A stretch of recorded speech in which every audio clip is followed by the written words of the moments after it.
인간 내면에 이렇게 우상 숭배의 어떤 요소를 찾게 되면 그걸 이제 탐욕이라는 단어를 이제 연상을 하게 됩니다. 이게 기독교 영성이라는 이런 게 학문을 이제 접하게 되면은요, 돛 닦는 이야기들을 많이 합니다. 이 내면에 대한 부분들. 그래서 이제 그걸 이제 영적 세계에 대한 부분으로 이렇게 이제 확장시키는 가운데 너무 달나라로 가고 하성으로 가면은 우리가 어떻게 보면 저 사람 미친 거 아니야, 이제 이런 어떤 이야기도 종종 듣게 되는데, 우리가 신앙생활을 하게 되어지는 가장 큰 이유는 하나님 보시기에 가장 바른 모습이죠. 하나님 보시기에 바른 모습은 사람도 똑같은 평가가 이루어지는 겁니다. 사람이 사람 속이는 것을 사기라고 그러죠. 근데 평생을 사기칠 수는 없는 겁니다. 시간 지나면 거짓말 다 폭로가 되는 거고요. 사람의 마음을 움직이는 것은 진실이죠. 진짜 진리가 이 사람을 이렇게 어떻게 보면은 마음으로 움직이는 가운데 울기도 하고 행복하다고 고백도 하고 나는 당신 곁을 떠나지 않겠습니다 하고 이렇게 몸부림치는 그런 모습들. 근데 이것이 어긋나게 되어질 때는 항상 뭔가가 들어와 있는 겁니다. 못된 것이요. 이 못된 것이 들어올 때 우리는 이 못된 것에 대한 규정을 나쁜 것, 사악한 것, 더러운 것, 추악한 것, 악한 것, 사단, 마귀 이런 어떤 내용들로 이야기가 되죠. 그러다 보니까 옛날 이제 제가 이제 신학생 때니까 참 오래전 이야기죠. 80년대 이야기니까 벌써 몇 년 됐나요? 50년 전에 베레아 선교회라고 이제 김기동 목사라는 분이 귀신 축사하는 부분을 가지고 제가 이제 신학생 때 서울 전역에 굉장한 어떤 선풍을 일으켰습니다. 그래서 베레아라는 그 자리에서 이제 김기동 목사가 이제 교회가 성장이 되어지는 그 모습이 굉장히 이제 빠른 속도로 지금도 이제 서울의 이제 구로 쪽에 보면 굉장히 큰 교회죠. 이제 아들한테 이제 물려지고 나서 여러 가지 추문들도 이야기되어지고 안 좋은 이야기가 드러나 보니까는 왜 끝이 이렇게 안 좋은가라는 그런 이야기들이 이제 회자가 되는데요. 그분은 쉽게 말하면 감기도 귀신 들렸다고 이야기를 합니다. 감기까지요. 근데 이 감기를 우습게 보면 또 안 되죠. 요즘 이 코로나 바이러스 이후에 의사들의 이야기들이나 거기에서 요즘 또 다른 이제 감기 바이러스가 70세 이상 되는 분들을 폐혈증으로 이제 훅 끌고 가다 보니까 죽음으로 이르어지는 어떤 질병이 되죠. 장례 치른 그런 이야기들이 우리 주변에 전 세계 중에 특별히 우리 한국에 그 일이 더 많다고 지난주 기사가 떠서 아이고 대단하다. 이 바이러스라는 것 자체는 귀신은 아니잖아요. 근데 우리가 이 바이러스가 좋은 것이 있고 안 좋은 것이 있는데 좋은 것도 항상 좋은 것이 아니에요. 약도 쓰다 보면은요 잘못되면은 그 좋은 약이 어쩔 때는 우리를 죽음에 일으키게 되고 어쩔 때는 독이란 것이 꼭 필요할 때 딱 우리 안에 투입이 되어지면 이 독 때문에 살기도 합니다. 이게 진짜 가짜가 좀 불명확하게 되어지는데 의사는 정확한 처방을 통해서 그것을 이렇게 치료하는 자리로 이렇게 그래서 환자가 건강해지셨습니다라고 할 때 내가 다시 회복됐다라고 하면서 직장 생활도 하고 가정을 지켜가는 그런 모습들 함께 하죠. 중요한 것은 우상 숭배라는 것 자체는요. 나도 모르게 내 속에 있는 것이 밖으로 이렇게 나와 있는 거예요. 안 좋은 겁니다. 근데 내가 안 좋은 것을 보면서 좋다고 착각하면서 계속 끌려가는 거예요.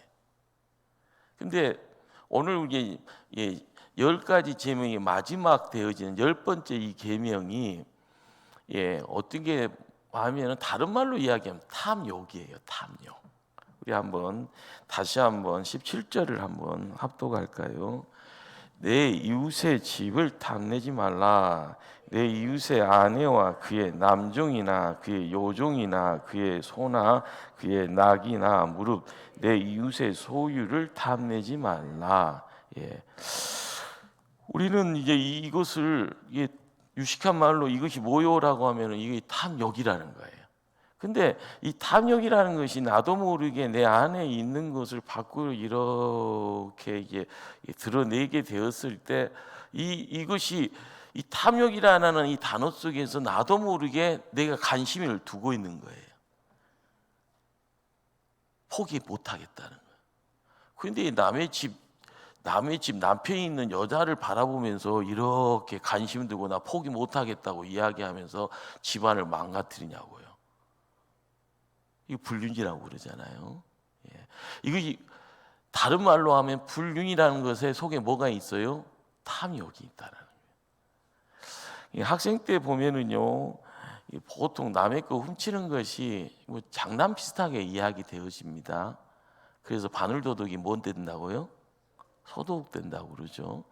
그런데 전 세계 사람들이 한국 사람들이 참 특별하대요. 카페 같은 데 보면 비싼 뭐 노트북이 있어도 화장실 갈 때는 놔두고 그냥 간대. 외국 같은 경우는요, 그게 어떻게 된다고요? 갔다 오면 있어요, 없어요? 없대요. 한국 사람도 참 신기하다. 예. 근데 여러분들 뭐 택배 같은 걸 집에 보면은 그냥 놓고 가세요 하는데 놓고 가도 갔다 오면은 있어요, 없어요? 있어요. 참 신기해요. 근데 가끔가다 여러분 속으로 옆집에서 저것이 뭘까 이런 생각 들어요, 안 들어요? 그것이 탐욕입니다. 안 들어요? 나만 나쁜 놈이네. 근데 항상 우리 안에서 뭔가가 있는데 이것이 밖으로 안 드러나면 괜찮은데 이것이 밖으로 드러나네요. 그리고 은밀하게 해요. 그래서 남들에게 아이고 하면서 남들이 모르는 가운데 이렇게 그래서 몰래 훔쳐보는 거 보고 간음증이라고 그래요. 근데 이런 것이 처음에는 눈이 가요. 그 다음에 손이 가요. 그 다음에 몸이 가요. 이게 바늘 도둑이 소도둑 되어지는 그런 것 자체가 이렇게 되어지는데 시작은 미약하지만 나중에 뭐가 되는 거예요? 죄인이 되는 겁니다. 그러니까 우리 안에 조그만 것이 자리매김이 되어져 있는데 이것을 내가 관리가 안 되어지면은 나중에 이것이 나를 잡숴버려요. 그러니까는 사람이 이렇게 술을 좋아하시는 분들이요, 항상 보면은 식사 때도 옛날 어른들은 항상 그랬잖아요. 식탁에 꼭 그냥 국 없으면 난리치고 또 국 옆에다 또 뭐 이렇게 주님을 꼭 항상 넣는 분도 계시더만요. 그러면서 이렇게 간주라고 이렇게 한 잔 이렇게 드리는데 나 이 맛에 살아 하면서 하시는 분들. 그런데 나중에 무슨 일이 있다 보면은 직원 안 들어오고 밖에서요 그냥 막 들이키다 보면은요 사람이 술을 먹는 건지 술이 사람을 드시는 건지 헷갈릴 때가 있습니다. 그러다 보면 집이 좋은 곳이 아니라 길바닥이 좋게 되어지니까 그냥 길바닥에선 안방이라고 생각하고 주무시는 분도 계시는 그런 옛날에 안 좋은 이야기들이 종종 있었지 않습니까? 우리가 이 탐욕이라는 말을 이런 식으로 이렇게 하게 되면 그런 일이 있었지 나하고는 별로 상관이 없네 이런 생각을 합니다.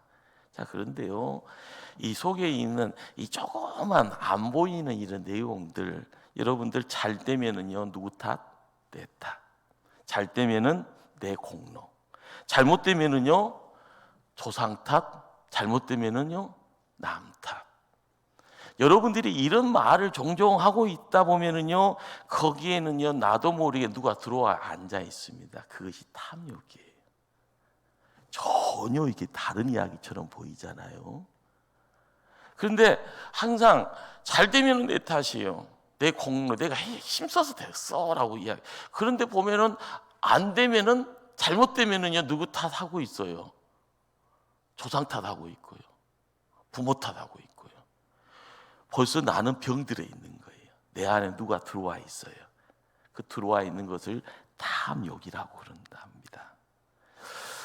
우리는 누구나 이게 뭐 안전지대라는 그런 공간을 형성을 하고 싶어 하지만은요, 항상 안전지대에 살 수 없는 형편에 살고 있습니다. 게르트루트라 힐러라는 이게 독일 분 같은데, 이분이 이제 탐욕 저편의 새로운 자유 점 그리고 나눔이라는 책을요, 거기서 이 탐욕이라는 것을 이렇게 규정을 합니다. 탈선한 요구이자 타락한 욕망이다. 우리는 이제 이 탐욕이라는 것을 현대 사회를 살아가면서요, 뭔가 그렇죠, 정상 궤도에서 그냥 벗어난 기차 굉장히 신나게 보입니다. 속도가 가속도 붙으면 어디로 갈지를 막. 근데 결론은 나 있잖아요. 궤도에서 벗어난 기차는요, 남도 죽이고 자기도 죽습니다. 넉비공처럼 어디로 튈지를 몰라요.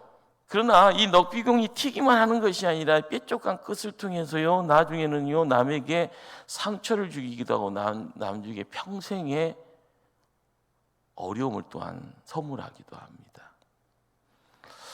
타락한 욕망이라는 이 말도 여러분 생각하기에 여러 가지 생각을 할 수가 있어요. 별건 아닌 것 같죠. 근데 이걸 관리하지 못하면은요, 결론은요, 남에게 큰 뭔가를 주지만은 결론은 나까지 산다, 죽는다는 겁니다. 그러기에 이 힐러라라는 이 박사님이 탐욕을요, 이렇게 세 가지를요 정의를 해주는데, 탐욕은 근본적으로 인간됨을 깨트리는 악이다. 사람을 사람답게 만들어야 되는, 사람을요 확 짐승 만들어 가게 한다는 겁니다. 지름길로요 입장하고 싶으면 내 안에 있는 탐욕을 관리 안 하면 됩니다. 두 번째는요, 이 탐욕을 만족이 없다라고 합니다. 끊임없이요, 끊임없이 배불러야 되고요, 배부르는 가운데 남의 것을 내 것으로 삼아야 되는 어떤 끊임없는 선순환이 아니라 악순환을 만듭니다. 세 번째요, 이 탐욕이라는 것은요, 중독 증세를 심화시킨다. 여러분들 좋은 것이 좋다고 이야기하잖아요. 근데 이 좋은 것이 정말 우리가 접하지 말아야 될 것에 접하게 되어서요, 빠지게 들게 되면 그 끝이요, 여러분이 상상하는 그 너머의 것이 되어집니다. 마약이 좋은 건가요? 안 좋은 건가요? 좋은 거예요? 좋은 거래요. 적당하게. 그것도 약이 돼요. 근데 여러분들 돈 많은 사람들이 뭐예요? 마약 하잖아요. 그것도 이게 병원에 가서 처방전 비스무리하게 해서요, 꽂고 나서 아이고 좋아라 눈 뒤집어져 가면서요, 근심 걱정 염려가 다 사라진다, 피부에도 좋다고 막 이야기 되고요. 그게 마약입니다. 마약 속에 잠겨져 있으면은요, 근심 걱정이 없어요. 그래서 끊임없이 마약 속에 있어야 되는 거예요. 근데 마약이 중간에 중단되면 어떻게 되는 거예요? 사람이 아니에요. 점점 막 미쳐가는 거예요. 피부가요, 사람 얼굴에서 짐승으로 바뀌면서 막 하면서 사람의 언어가 아니라 짐승의 소리를 막 내면서 막 발광을 하고 발악을 하고요. 이 중독을 통해서 나타내는 사람이 피폐해지는 모습이라는 거예요. 여러분들, 이 남자가 여자 좋아하는 것은 하나님이 그렇게 만들어 놨죠. 그렇죠? 근데 딱 한 명을 좋아하는 것이 좋아요. 다다익선이라 눈에 보이는 여자는 다 좋아하고 사랑해야 되는 거예요. 할렐루야. 그러니까 이 남의 것이라는 것이 내 것이 남의 것이 되어지기도 하지만 남의 것이 내 것이라고 생각하는 그 자리에서, 그런데 한 번 해보니까 되네, 두 번도 쉬운 것 같네. 그래서 끊임없이 이것이 범죄인 줄을 모르고 끊임없이 싫어요가 어딨어, 나만 좋으면 되지 하면서 끊임없이 탑 넘어가는 그런 모습들, 그게 중독입니다. 훔친다라고 하는 것이 물건 훔치는 것도 있지만 사람 몸을 훔치고 마음도 훔치는 것이요 허락도 없이 이루어진다라고 생각했을 때는 참 퍽퍽하네요. 부모가 자녀 사랑하는 것은 당연하잖아요. 자녀에게 집착하면 됩니까? 안 됩니까? 안 되잖아요. 자, 부부가 됐습니다. 남자 여자가요, 남편이요, 아내가 됐는데 서로가 서로에게 집착을 하게 되면 됩니까? 안 됩니까? 안 되죠. 너무 어려운 질문을 했네요. 서로가 자유가 있어지는 가운데 행복이라는 큰 어떤 항아리가 만들어졌을 때 이 자유와 행복을 통해서 가정이 복된 천국이 되어지는 모습들.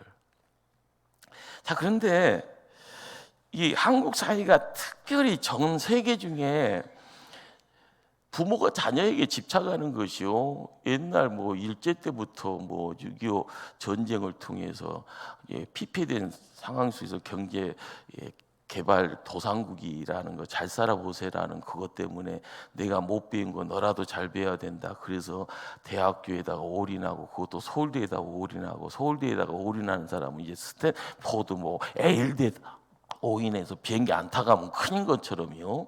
예. 그렇게 돼서요. 하나님 영광 돌리면 얼마나 좋겠습니까?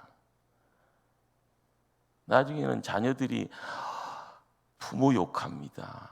나한테 해준 것이 뭐가 있냐고. 세상에 남들이 1000명 중에서요 999명들이 못 가진 것을 혼자 다 가지고 있으면서 부모한테 나한테 해준 것이 뭐가 있냐고 이렇게 악수고 대들은 자녀들의 모습을 바라봤을 때는요 뭘 좋아해야 되는지 헷갈리는 겁니다. 그런데 그것이 이제 집착이라는 것을 통해서 부모가 자녀에게 서로 부부관계지만 서로가 서로를 바라보면서 집착을 하게 되었을 때 항상 그것이 균형감이 사라져 버리면은요 뭔가가 파탄이 되어 버리죠. 그것도요 탐욕이라는 부분입니다. 하나님이 우리에게 주신 최고의 특권이 뭘까요? 참 이제 헷갈리는 답을 여러분에게 주려고 합니다.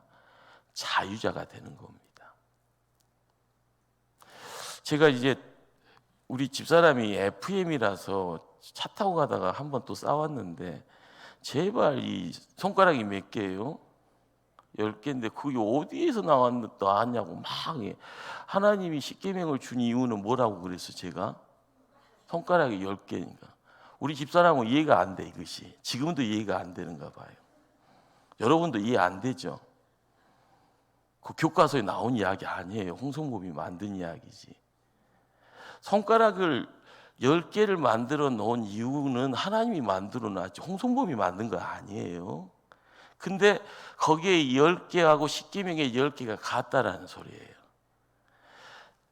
율법이 613개인데 특별히 10개를 이야기를 하는 것은 손가락이 10개처럼 그 10개가 우리 삶에 있어서 가장 중요한 거다. 하나만 중요한 것이 아니고 다 중요하다. 그래서 몇 개 줬다고요? 10개. 손가락 보면서 십계명 생각해라. 너무 어려워요? 예.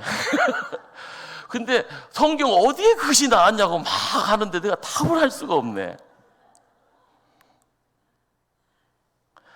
탐욕이라는 이 단어도요 성경 어디에서 딱 지목돼서 이야기되어지는 건 아닙니다.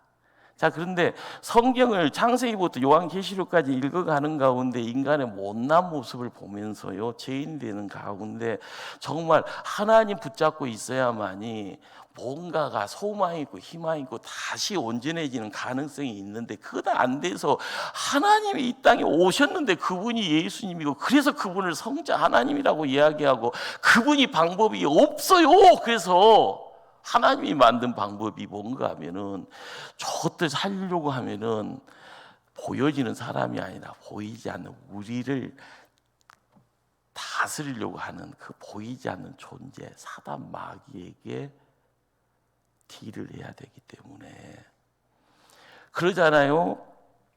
여러분들 이게 목포 시내 빈 공터들 가만히 있어서 빈 공터니까 주인이 없다고 생각해서 거기다 집 지으면 됩니까? 안 됩니까? 왜요?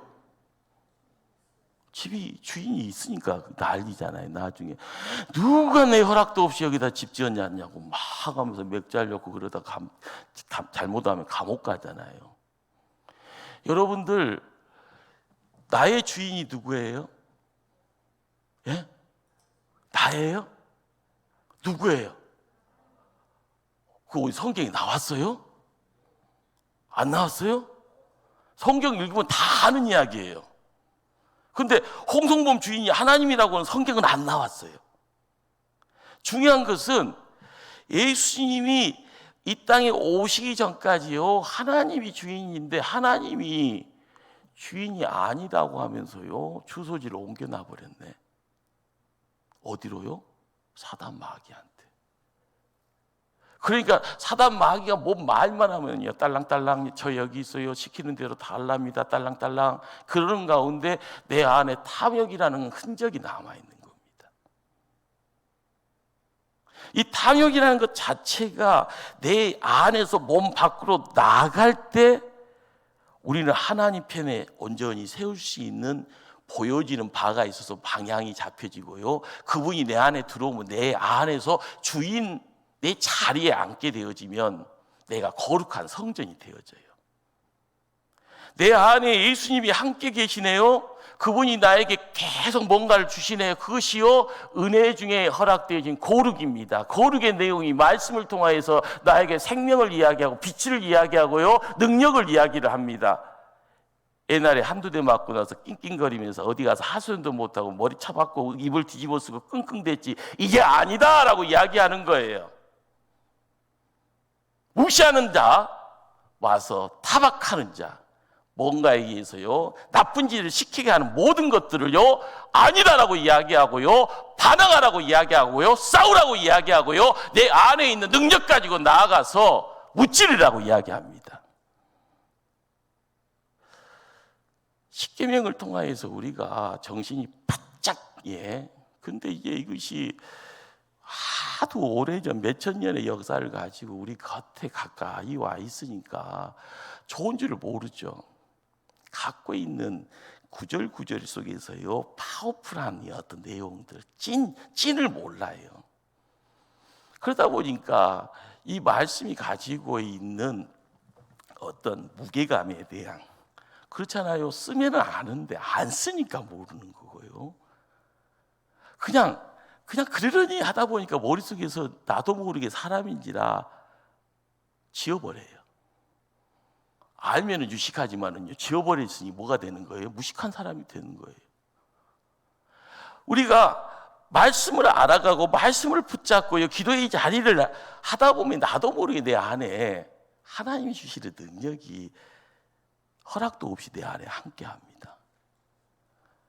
누군가가 싸우려고 다루면은요, 나도 모르게 내 안에 뭐가 있네, 그것이요, 자동적으로 나와서 싸우죠. 하나님은 우리를요, 온전한 세상에서 하나님 표로 세상 살아가는 자유자가 되기를 원하셔요.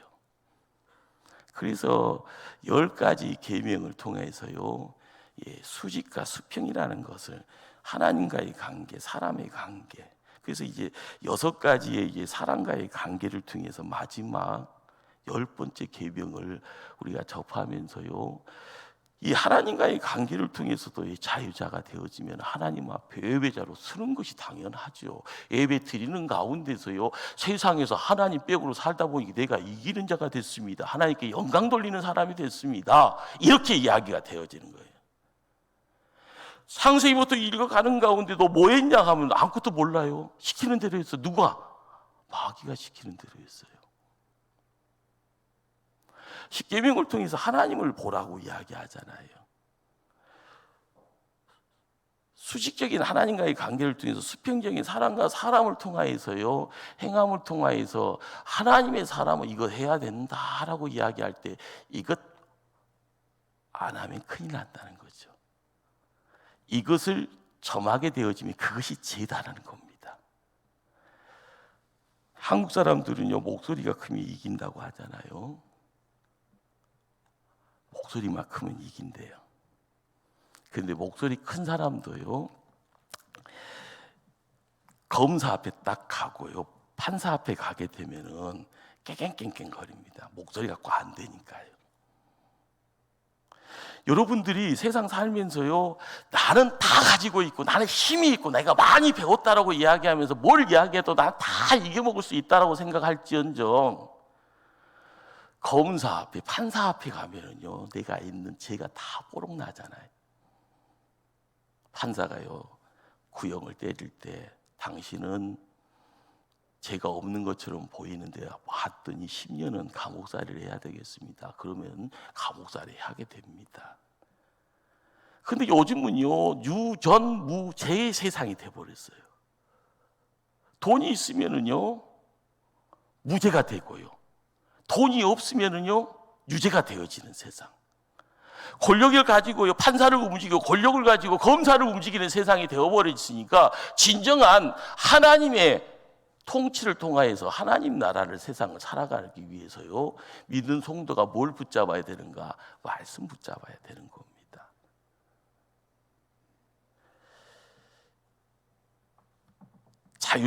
자유자가 된다라는 것이 뭘까요? 하나님의 풍성함을 통하여서 그 풍성함을 나누는 것이 사랑이라고 하면 사랑을 베푸는 사람이 되는 겁니다. 거짓된 것, 추한 것, 악한 것, 이것은 그것이 안 좋은 거야 알고 있으면은요, 그걸 노해야 하게 되는 거죠. 그것을요, 나를 힘들게 하고 나를 넘어뜨리고 한다고 하면은요, 사단아 물러가라.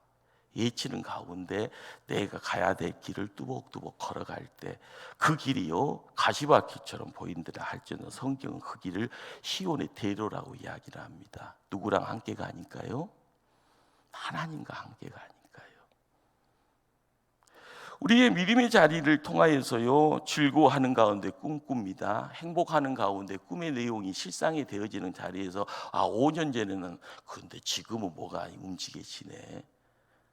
내 품에 있던 자녀들이 이제 장성하여 시집장가 다 가서 손주 데리고 오면서 와, 내가 10년 전, 20년 전에 드렸던 기도가 이렇게 아름답게 열매가 맺어지네. 이것을 넘어뜨리려고 했던 악한 영들, 사단마귀가 얼마나 교묘하게 내 인생을, 내 자녀들의 삶을 망가뜨리려고 했을까. 그러나 믿음 가지고 기도의 자리를 통하여서 하나님이 우리를 지켜주셨다. 우리가 보이지 않는 하나님이 전능의 손길을 이렇게 보는 가운데 그 손길이 나를 지켜주실 때 내 안에 못된 것, 나쁜 바이러스처럼 내 눈에도 안 보이는 탐욕이라는 것이요, 아이고 무서워라 라고 못 들어오는 겁니다. 성경은 이야기합니다. 누구든지 그리스도 안에 있으면 새로운 피조물이다. 사도 바울은 에베소 2장에서요, 요즘 이제 다른 번역으로 접근하면은요, 우리는 하나님이 만든 최고의 작품이다라고 이야기를 합니다. 에베소 2장 10절에 우리는 그가 만드신 바라. 우리는 하나님이 만들어 놓은 작품입니다. 그런데 이 작품이 대접 못 받고 있어요. 그 작품이요, 쓰레기통에서, 폐차장에서요, 용도 상관없이 폐기되어져서요, 흙 속에 감춰지는 그런 세상이 되어진다 하면은 하나님이 제일 슬퍼할 수밖에 없죠. 중요한 것은 하나님의 고유의 표시가 있다 보니까 우리는 메이드 인 헤븐입니다. 하나님 표예요. 하나님 표로서의 삶의 자리를 지키고자 할 때 내 안에 나를 넘어뜨리려고 하는 내용들, 탐욕이라는 이 내용들을요, 우리가 거절할 수 있는 힘이, 성경에서는 사도 바울은 여러 능력 가운데 그것을요, 자족하는 능력이라고 표현을 해줍니다.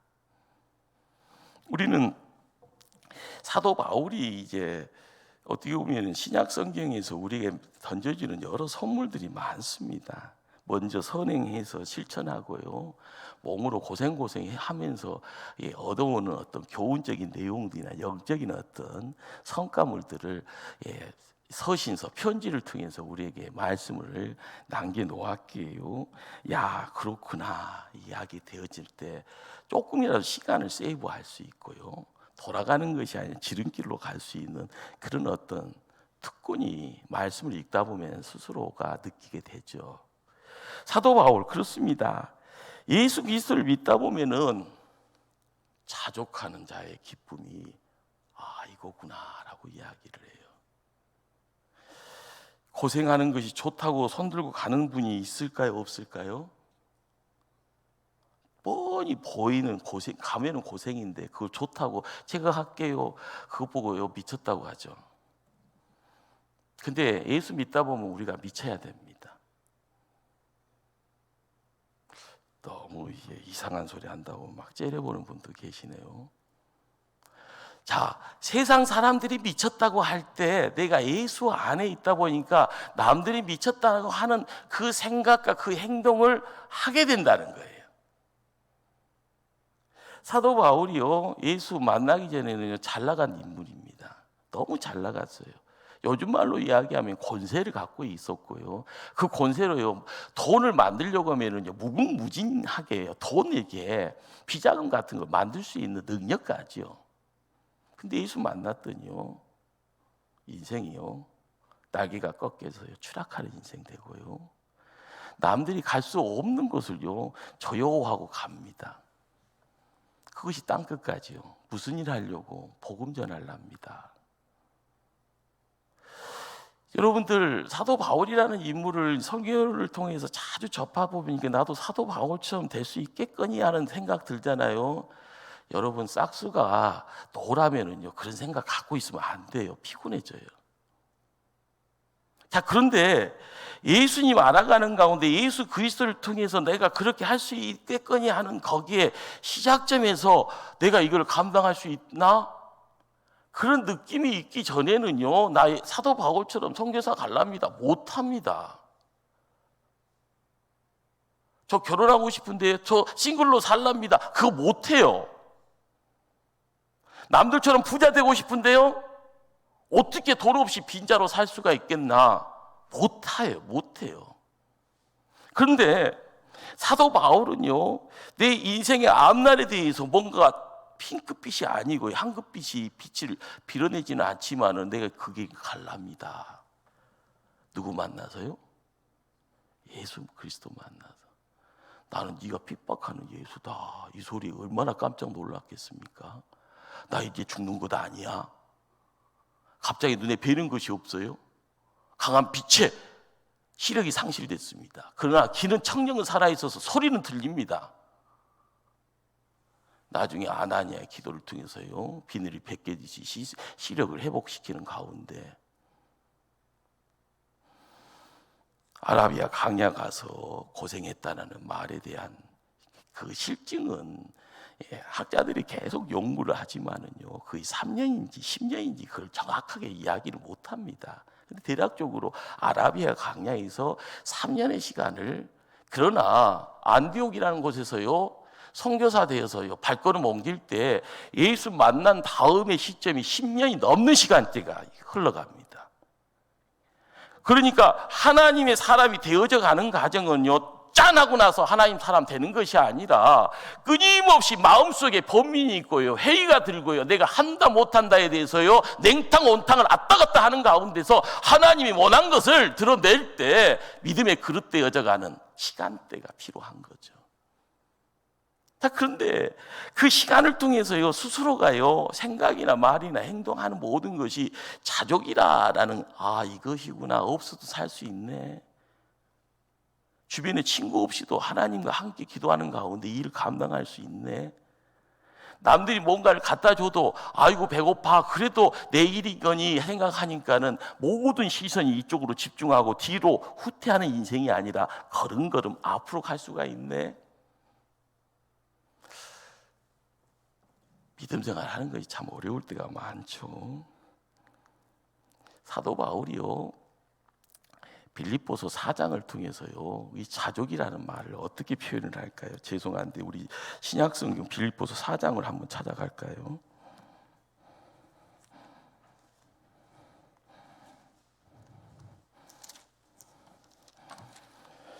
4장 11절, 12절 두 절만 합독하십니다. 323면이 됩니다. 신약 323페이지.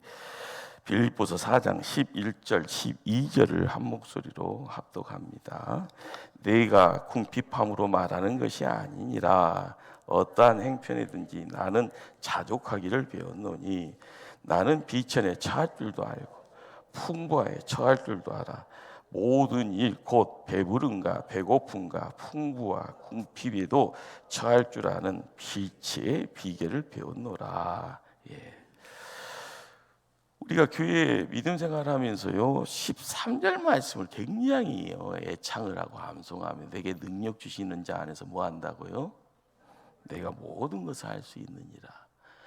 이것은 겉으로 드러나는 거고요, 안에는 뭐가 있어야 되는 거예요? 자족이 있어야 돼. 자족을 통하여서 하나님이 주시는 능력치가 든든하게, 이것이 내공이라고 그러죠. 맷집이라고 그럽니다. 이것이 형성이 됐을 때 뭔가에 대한 두려움이 없는 겁니다. 그래서 사도 바울이 내게 능력 주시는 자 안에서 내가 뭘 할 수 있다고요? 하나만 할 수 있다가 아니라 모든 것을 할 수 있다. 우리가 믿음 생활을 하면서요 빌립보서 4장 13절의 말씀을 우리가 행함을 통해서요 마음껏 불도그처럼 코뿔소처럼 씩씩대면서 나가는 그 자리에 주의 일, 주의 사역이 교회에 놀라운 일들이 만들어 나갈 때요 우리에게는요 탐욕이라는 것이 싹 빠져가는 가운데 자족이라는 하나님의 영적인 선물로, 그것이 능력치로 우리의 삶을 지배하고 다스려 나갈 때요 우리는 뭔가를 할 수가 있는 겁니다. 그러기에 교회 내에는 무수한 사람들이요 선배 후배의 어떤 연배를 가지고 이야기되는데 보면은 느껴지잖아요. 근데 시간 지나다 보면은요 고개를 이렇게 해서 존경의 표시를 이야기하는 반면에 누가 오네 하면은요 이렇게 어슬렁하면서요 피해가는 그런 어떤 모습도 있습니다. 우리는 어떤 단적으로 이 자족이라는 것을 통해서 이야기되어지면 사람이 지남철처럼 끌어당기는 뭐가 있는데 내 안에 탐욕이 있다가 하면 알아서 사람들을 멀리 밀어내는 뭔가가 있습니다. 이 중요한 것은 여러분들이 자족이라는 이 내용을 가지고요 사람을 이렇게 품을 수 있는 아름다운 모습이 되어지면 나 때문에 교회가 살아난다고 하면 얼마나 행복할까요? 누구 만나러 교회 가 이런 소리가 안 들려야 되지만 그것이 사람 사는 동네입니다. 함께 예배드리고 함께 주의 일 감당하고 함께 어려운 사람들 도와주고 함께 나와 함께 어울릴 수 있는 그 사람이 하나님의 사람이면은요. 그러기에 성도가 생명을 바칠 각오가 되어질 때요 하나님의 사랑을 느꼈던 사도 바울이 땅끝까지 가게 되어지는 것처럼 하나님의 거룩을 이야기하는 일꾼들, 성도는요 세 가지는 기본적으로 이 정도의 고백은 나의 입술의 고백이 되어지기를 소망합니다. 그렇게 함께 이 자리에 있는 초대교회 일꾼들은 함께 동참을 해야 될 것 같습니다. 첫 번째가 뭔가 하면은요 하나님이 내 인생의 주인이심을 선언한 일에 목숨 걸어야 합니다.